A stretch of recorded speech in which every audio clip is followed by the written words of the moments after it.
Armoire makes getting dressed easy. With a clothing rental membership from Armoire, build the perfect wardrobe with brands that are high quality, unique, and recommended just for you. All you have to do is take a 5-minute style quiz and select items from your dynamic personalized closet. The styles show up at your door in as little as 2 days. Then when you're ready for new clothes, just swap them out for more new-to-you styles. Now, I went on a girls' trip to Santa Fe recently, and I rented all of my outfits from Armoire. It was so much fun putting together a mix of casual and formal looks, and my favorite was this pair of white, wide-legged jeans from Paige that went well with everything. Now, I wouldn't normally own anything white because I can be kind of clumsy, but with Armoire, I just ship it back and they'll take care of keeping the pants in pristine condition. Right now, our listeners can give Armoire a try and get up to 50% off their first month. That's up to $125 off. Just visit armoire.style/dateable. That is armoire.style, spelled ARMOIRE.style/DATEABLE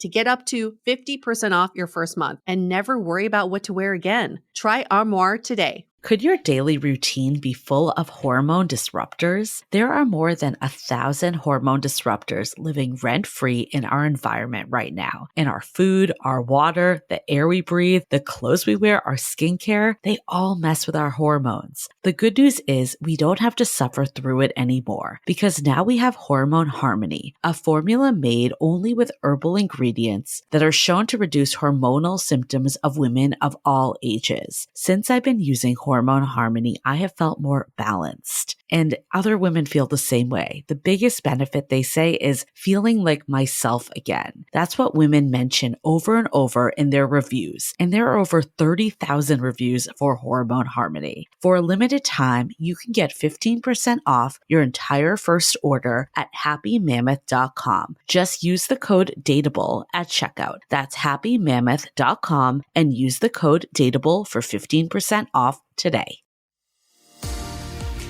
And I'm Julie Kraftchick, Dating Insiders, here to dive into everything modern dating and relationships. Welcome to Dateable.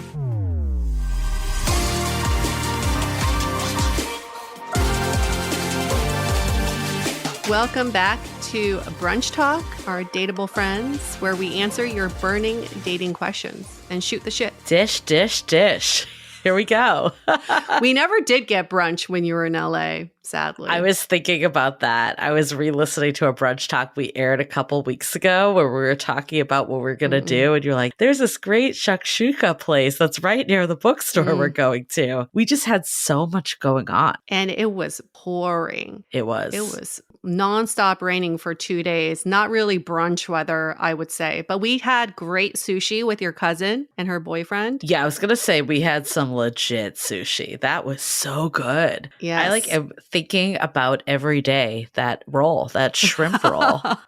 If you're ever in Culver City area in LA, Uzumaki is probably one of my favorite sushi places that I always forget about. I don't know why, because I have like closer sushi places, but they have this crispy shrimp roll that is just to die for. It's like orgasmic thinking about it. It was very good. I was like, I think I need to go to this place every time I come to LA, which will be next week. So I might be being like you, hey, can we go back Yeah, there? we can make it our spot. This can be our spot. I know. I really, oh my God. Shout out to my younger cousin, like my baby cousin. She's now like almost so cute. 30, but it feels like we've had an age gap, but we've always been very close though. And I loved seeing her. She moved recently from New York to LA. So I got to meet her boyfriend, who I've never actually met before, even though they've been together for quite some time. So it was really fun having worlds collide. And I actually forgot you had already met her when we stayed there in New York. Yeah, she's so lovely. We had such great time, and I'm so glad she and her boyfriend came out to our event too. They braved the rain. And I don't know if we talked about this in a previous episode, but it just so happened that two of our friends who live in New York now, but we met them in San Francisco, two of our friends were in LA for a friend's 40th birthday. It wasn't planned, but the timing worked out perfectly. And we got a text from one of them, Kiana, who's been on our show, like early season. And she's like, hey, I'm in town. Want to grab lunch? To me, because she knows I live in LA. And Julie was with me. And I was like, Julie, Kiana's in town. I know. It was so cool seeing the two of them. It was so nice. nice because I mean, I feel like we used to hang out all the time, still one of my closest friends. But yeah, I didn't tell her I was like going to LA. It's like, oh. Yeah, she doesn't need to. She'd be like, okay. It's like, I'm going to a grocery store. I'm going to LA. Well, Like, she doesn't need to know all that. I don't know. I do have some friends that I think this happens. I don't know about you, UA. I feel like friends that I live near, I tell every detail to. And then ones that don't, I don't actually. Like, I have a couple friends that I'll tell like every little thing kind of thing. If I see someone on a regular basis, I will tell them when I'm going out of town. But if they live across the country, like, I don't think I need to tell them. I feel like she would have been that friend when she lived in SF. Yes. Because we used to spend like tons of time together. We used to do the workout classes at her gym. Do you remember that? The dance classes? Yeah. Oh my God. She lived in this like a big apartment building. We used to rent out this dance area. It wasn't even in the main gym. And we used to do the end of exercise size with Shanti videos in there. It's kind of embarrassing now that I'm saying that out loud. And you just said it. And we just recorded it. And we're not going to edit it out. Nope. So I'm proud of it. Hear. But it was a great surprise. Okay, so it was a pretty short trip. It was such a whirlwind. So I got there on Wednesday? We met up with Allie Goldberg, who was our moderator. She's been on this podcast before and does an incredible live show if you ever have the chance to see her. We hung out like the first day. That night we went to dinner with my cousin and her boyfriend. And then that night, you and I just got into this like rabbit hole of reminiscing about our, I don't know, I guess 30s, like early 30s. Yes. And just like some of the shenanigans that happened. And I just remember looking at my watch and I was like, oh my God, it's midnight. How did that happen? And I think our listeners know, you have those friends where you've just had like some of the most random nights with where a million things could happen in one night. And then when you start reminiscing, you're like, but remember when that? And then after that, we went there. And then do you remember that this person came along? And then you just keep going. I still think, though, my favorite all-time story, we were talking about some of the events that, I think this is where it came from, too. We were talking about events that we had thrown in the past, because there was this time in Dateable history. It was with, like, another friend that we were friends with at the time. He was running these events. So it was kind of like a collaboration. And we did two of them. We did a onesie party and then a no pants party. And I think we then decided, like, we didn't really like doing this and it wasn't really our mission. I think this was in our growing stages. We were trying to figure out what Dateable was all about. But there was one night after the onesie party that just got so ridiculous. And we ended up at the PayPal mansion in San Francisco. For anyone that is not from here, it's basically like one of the founders of PayPal has this insane house. That has a swimming pool in the living room. Indoor swimming pool in the living room. It's crazy. And he'll throw these crazy parties. And UA had a friend that somehow was on the inside, was friends with him, invited us. So we all went from a onesie party to this party. So you can already imagine how ridiculous this was. And we get out of the Uber and one of our friends independently he's the security guard at this party. And he thought we were all there because like he was working the door. He didn't realize like we knew someone. One of our friends just walks straight to the door. And it was a glass door. And she just went straight in and literally bumped her head on the door. And we all thought it was going to shatter. And the look on his face, he was like, oh my God, you guys are going to get me fired. And she ended up having a concussion. So it was pretty bad. Her second concussion that of week. The week. Yes. She's somehow walking around because we were like, you can't go home. You got to stay here, right? She's like walking around this crazy party with like ice on her head, and the guy from PayPal is just giving her like a death stare. He's like, do not fuck up my home. And every time he'd come around, we would hide her. Like, put a plant in front of her face. Don't let him see her. I just remember that day so vividly, though, when she just went slam into the door. And we're like, yep, of course. Of course this would happen. Of course. But we were all fucked up, so that was part of it. I mean, those nights, sometimes if it weren't for you, I would have thought those were several split between separate nights. All of this, the chain of events happened in one night. And I need someone to fact check me because it feels like it happened over the course of a few months. And you and I were talking about this, that we're like, okay, we're glad that these aren't the nights we're having anymore, because I don't think we're built No. for this anymore, but we also kind of miss it. And those were like the golden single years of just being able to do that shit. I know. I miss the shenanigans. I I really do too. do.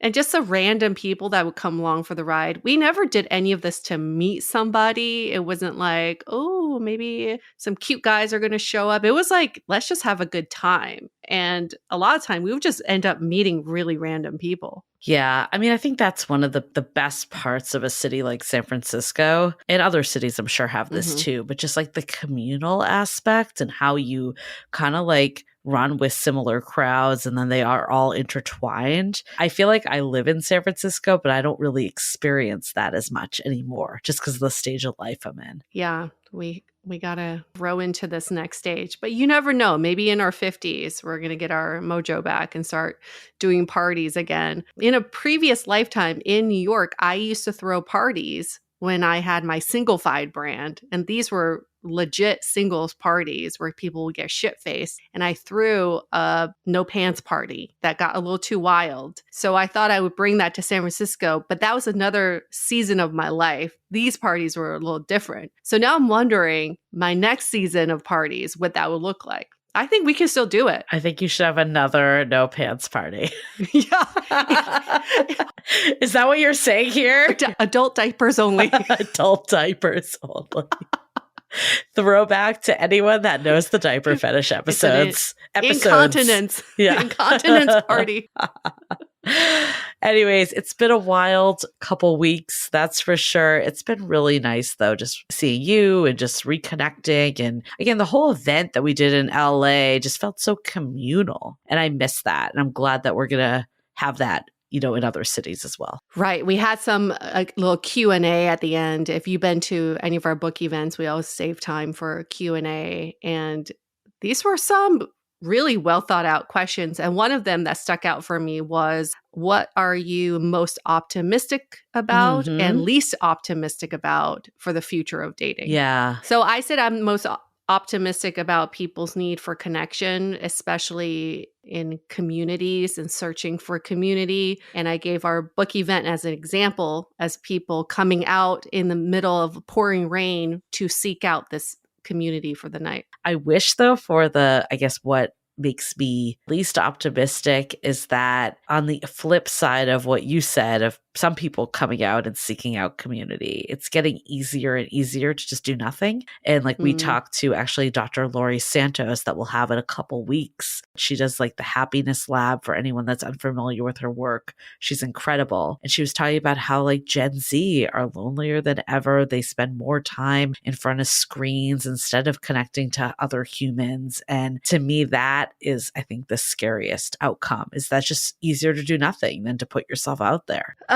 Yeah, I think that it's definitely a major issue that we face. So that's why we wrote the book, because we really hope to motivate people to seek out connections, because it is what drives humans ultimately. It makes dating easier too, I think, at least in my personal experience. And I'm sure there's tons of studies that back this up too. But like when I had other communal events and spending time with friends and friend groups, it didn't put as much pressure on dating. The last time around, I've shared this before, like I always did this thing that I never made a date on Friday night. Like I reserved that to be like friends night, because I knew that no matter what happened with my dating life, like I was going to have that connection. So if I went on the bad date, then I was like, okay, well, I still got my cup filled. And then next week, I also know I will. And it just made it feel like not as, I don't know, brutal, maybe is a good word. And it's less pressure on your partner to be there for you for everything, to satisfy all your needs, to be your social calendar. I mean, that's a lot to put on a partner. So it's nice to spread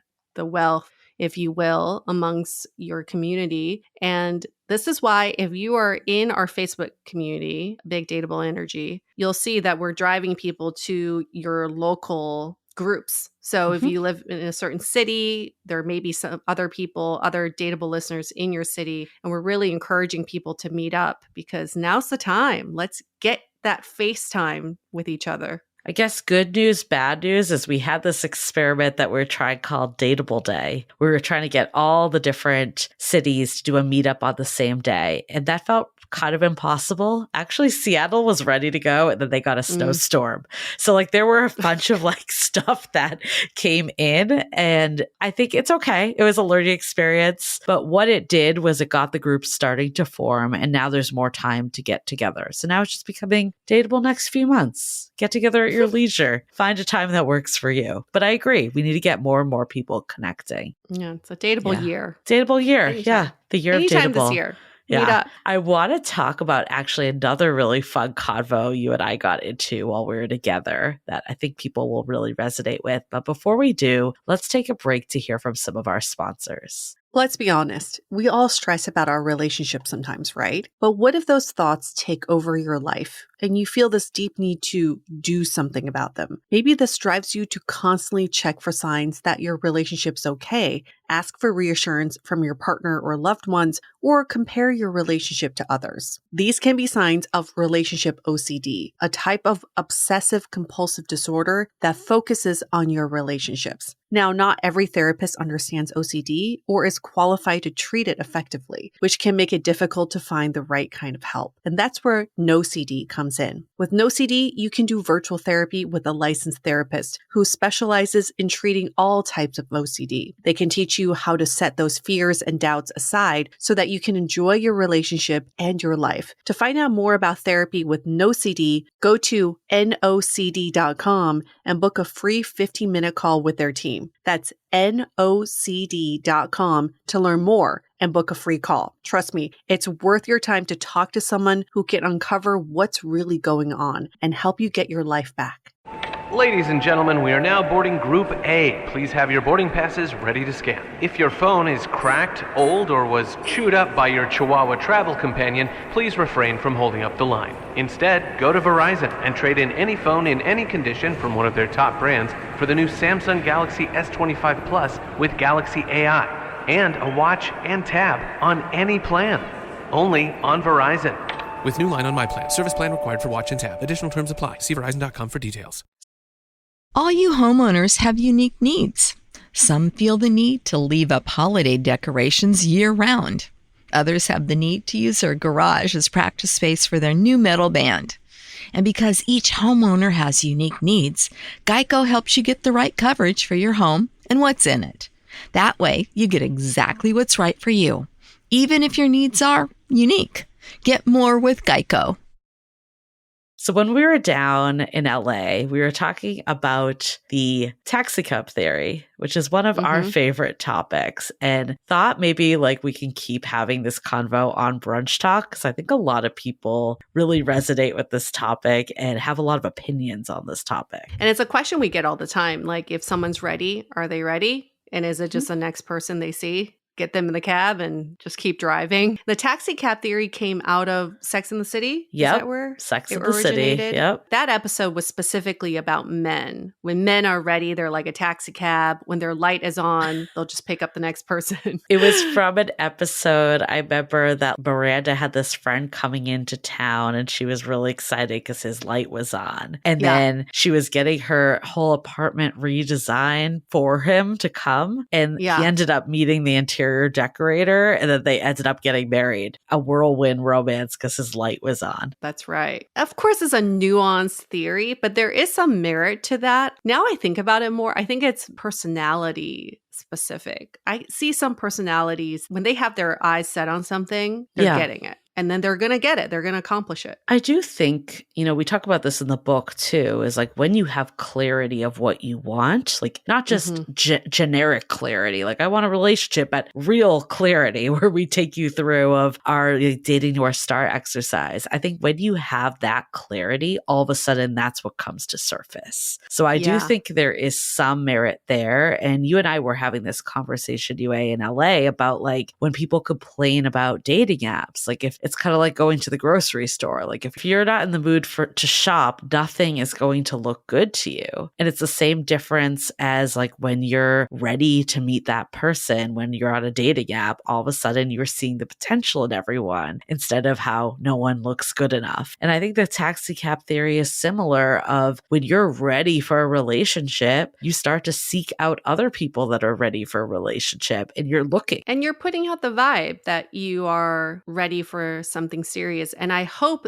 the flip side to that is your light is on for the right people and it's off for the wrong people. Yes. So it's still, right? There's still like a filtering process and all of that. I hope it's not just anybody who hops in your cab. You're like, let's go. I think that's the part about the theory, though, that's not great because it makes it feel like, oh, you just got chosen because you were there, like as the person that the person is now going for. And I don't think that is factual. I think someone can be ready, but they can still be discerning of who they end up with. Right. It begs the question, what's ready? I don't know if I've ever been like ready in my life for something. Like I've never woken up and said, yeah, I'm ready for marriage now. My light is on. But that's just my personality. Yeah. My ex with his previous marriage, he was ready. And overnight, he woke up. He was like, I'm ready. And then spoke to a few girls he talked to before and then married one, in less than 1 month. That is a taxi cab theory. That's a taxi cab. I don't know if I've woken up and said, like, the next person I meet, I'm going to get married to. But I definitely had points in my life that I was open and willing to do the work required for a relationship and like put myself out in that way. So I would say I was ready in that regard. Like I was ready to take dating more seriously, be more intentional about who I gave my time to. I slowed down the pace of my life. I wasn't going to like raging PayPal mansion parties anymore and getting concussions and all that stuff. And I think in that stage of life, I remember meeting some people on dating apps that maybe were more ready than I was. And I feel like they thought I was immature.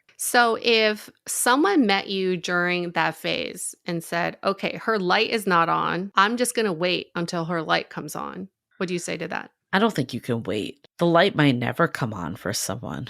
I don't know if anyone's waited for my light to come on, but I've certainly waited for other people's lights to come on. I don't know. I never like to give like hard and fast dating advice, but maybe the one thing I would say is don't wait for people. Yeah. It never ends well. Because also when your light is on, doesn't necessarily mean you're going to like that person. Right. Well, that's the other hard truth. You're a different person. Yeah. If you're attracted to them when you're not looking for something serious, like, will that end up being the person that you end up with? Probably not. Right. Yeah, because we hear this question quite a bit. Some of you have asked, I met someone really wonderful. We have a great connection. They're not ready for a commitment because of X, Y, and Z going on in their life. Should I wait? Should I be on standby? No. And our answer is always no, because why should you pause your life and your needs to wait for something that doesn't have a certainty of it happening at all? You should still move on with your life and live your life to the fullest. And if your timing coincides later, great, but you didn't have to pause or wait for anything. I think this conversation is hard, though, not knowing the context of what waiting means. Because I do think there's a big difference. Like, if you're both like, we want to get married, but I need a little more time, but we're on the track. Like, we're in the same book, but we might be on different pages versus like we're in totally different books. I think there's a difference of those two. And sometimes I think they can get conflated. And people hear like, oh, the person that waited around, eventually they got married to the person and it all worked out. But where are you on that like spectrum? I think if like someone's like, I have no desire to settle down and you want to, it's a much tougher battle than if someone's like very committed to a relationship, but they need like a little more time. So in that example, I would say the light is on. It's just the speed of which you're driving your car may be different preferences for both people in the car, but the light is on. I think That's when true. It's off, the off light is someone saying, I am not ready to commit at all. I don't want to get married at all. I just don't see it for my future. And then you, as someone who does want that, you're waiting for this person to change and to turn on their light somehow.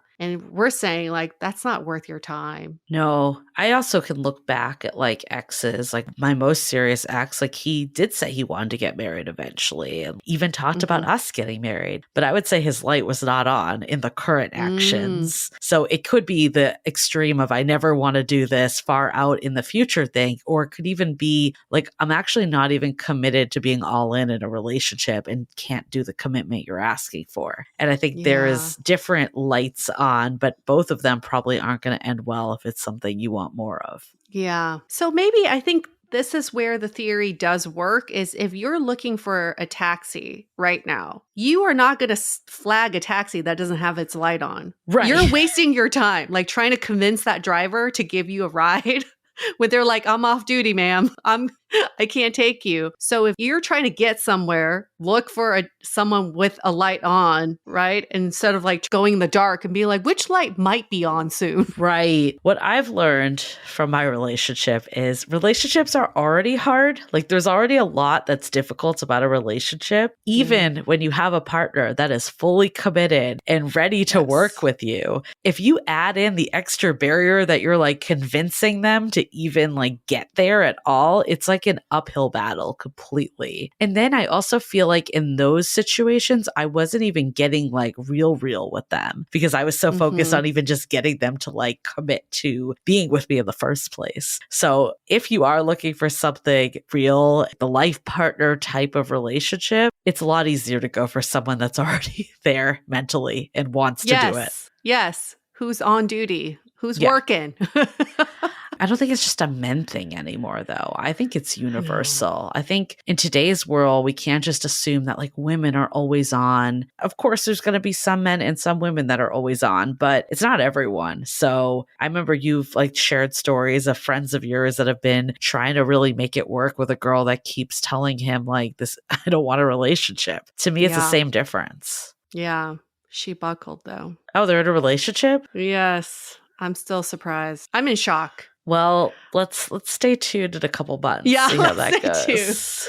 Let's stay tuned. Yes, very interesting. Yeah, we don't have to get too gendered about it, but I still think overall women are wired to look for stability. And maybe it's not that we're always looking for relationships or marriage. We do desire commitment, and that is how we're wired. And I think that's why we always use this term and this theory in terms of men, because men aren't hardwired in that way as much. I mean, I hate that it's this way, but I think the story you told about your friend is anomaly. Like, I feel like most of the times it's the other way around of what we hear from talking to so many daters. It's usually like guys are always like, it's so hard to get a date. It's hard to get to that next date. But then once like they're in, it's somehow like they're the ones kind of calling it a little. And it's unfortunate that it's that way. But I think like I don't know. I'll speak for myself. I don't want to speak for all women. But I feel like once I made the decision to be like, I like this person, then I was like good to go with it. Maybe getting to that decision in the first place took a little more time. But yeah.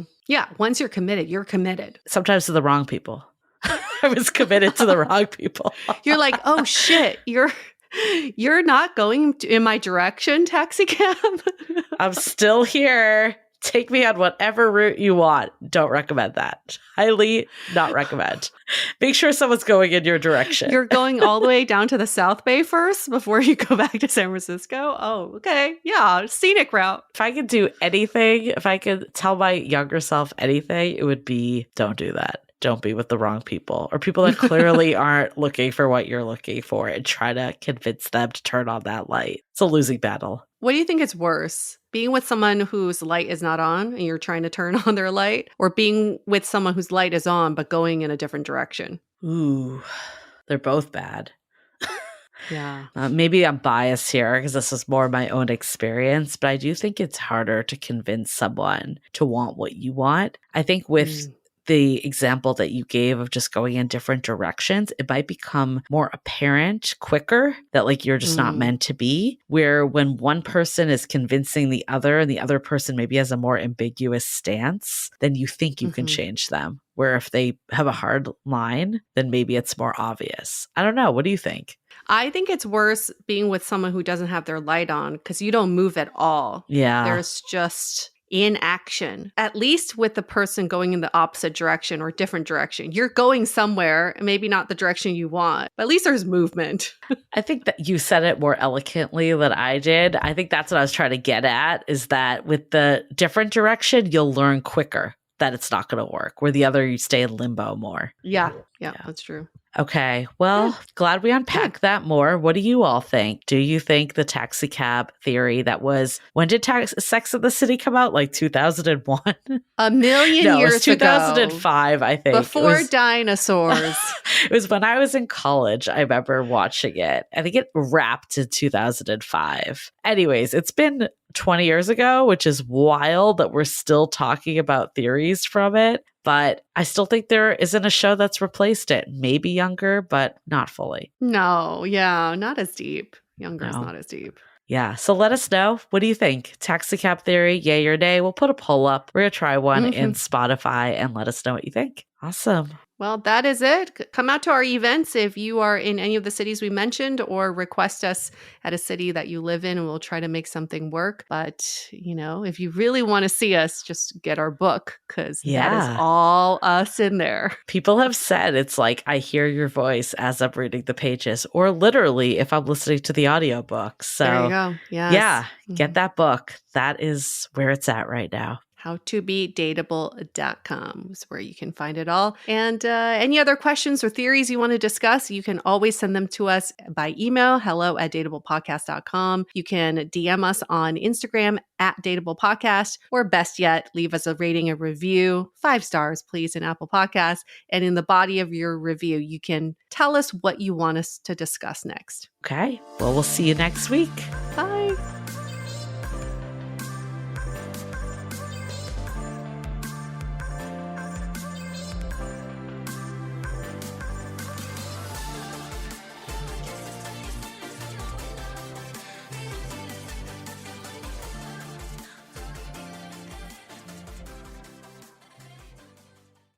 Ladies and gentlemen, we are now boarding Group A. Please have your boarding passes ready to scan. If your phone is cracked, old, or was chewed up by your Chihuahua travel companion, please refrain from holding up the line. Instead, go to Verizon and trade in any phone in any condition from one of their top brands for the new Samsung Galaxy S25 Plus with Galaxy AI, and a watch and tab on any plan.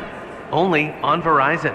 With new line on My Plan. Service plan required for watch and tab. Additional terms apply. See Verizon.com for details. All you homeowners have unique needs. Some feel the need to leave up holiday decorations year-round. Others have the need to use their garage as practice space for their new metal band. And because each homeowner has unique needs, Geico helps you get the right coverage for your home and what's in it. That way, you get exactly what's right for you, even if your needs are unique. Get more with Geico. You just realized your business needed to hire someone yesterday. How can you find amazing candidates fast? Easy. Just use Indeed. Stop struggling to get your job post seen on other job sites. With Indeed sponsored jobs, your post jumps to the top of the page for your relevant candidates, so you can reach the people you want faster. According to Indeed data, sponsored jobs posted directly on Indeed have 45% more applications than non-sponsored jobs. Don't wait any longer. Speed up your hiring right now with Indeed. And listeners of this show will get a $75 sponsored job credit to get your jobs more visibility at Indeed.com/PODKATZ12. Just go to Indeed.com/PODKATZ12 right now and support our show by saying you heard about Indeed on this podcast. Terms and conditions apply. Hiring? Indeed is all you need.